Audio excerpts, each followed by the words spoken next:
بسم الله الرحمن الرحيم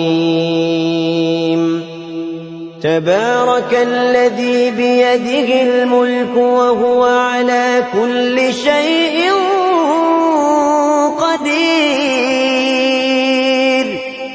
الذي خلق الموت والحياة ليبلوكم أيكم أحسن عملا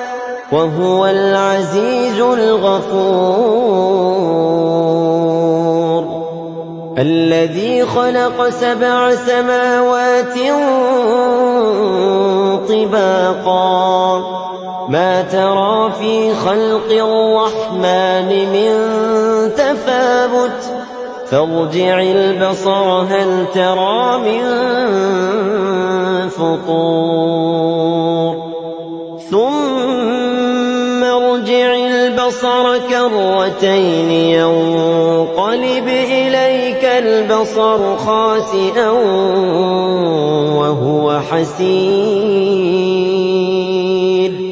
ولقد زينا السماء الدنيا بمصابيح وجعلناها رجوما للشياطين وأعتدنا لهم عذاب السعير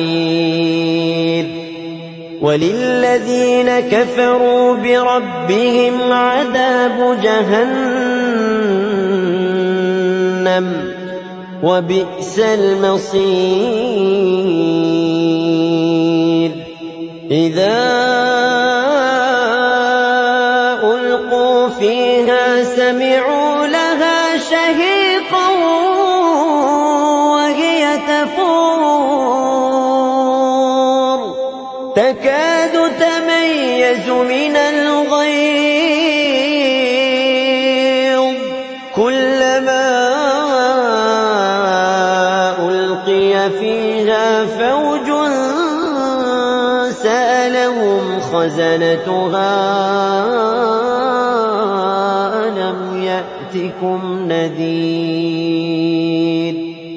قالوا بلى قد جاءنا نذير فكذبنا وقلنا ما نزل الله من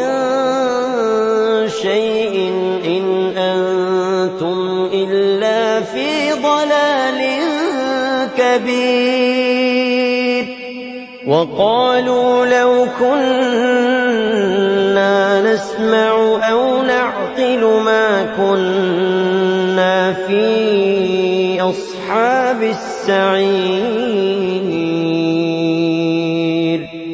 فاعترفوا بذنبهم فسحقا لأصحاب السعير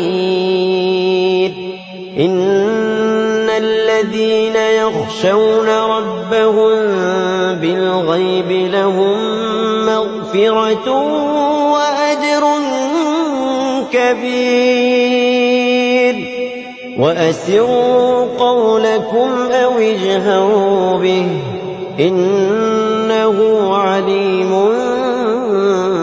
بذات الصدور ألا يعلم من خلق وهو اللطيف الخبير هو الذي جعل لكم الأرض ذلولا فامشوا في مناكبها وكلوا من رزقه وإليه النشور أأمنتم من في السماء أن يخسف بكم الأرض فإذا هي تمور أم أمنتم من في السماء أن يرسل عليكم حاصبا فستعلمون كيف نذير ولقد كذب الذين من قبلهم فكيف كان نكير أولم يروا إلى الطير فوقهم صافات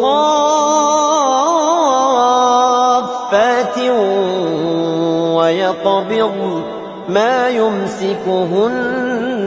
إلا الرحمن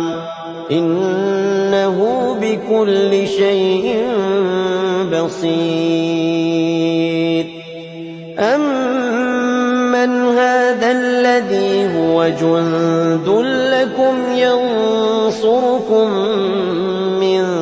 دون الرحمن إن الكافرون إلا في غرور أمن هذا الذي يرزقكم إن أمسك رزقه بل لجوا في عتو ونفور أفمن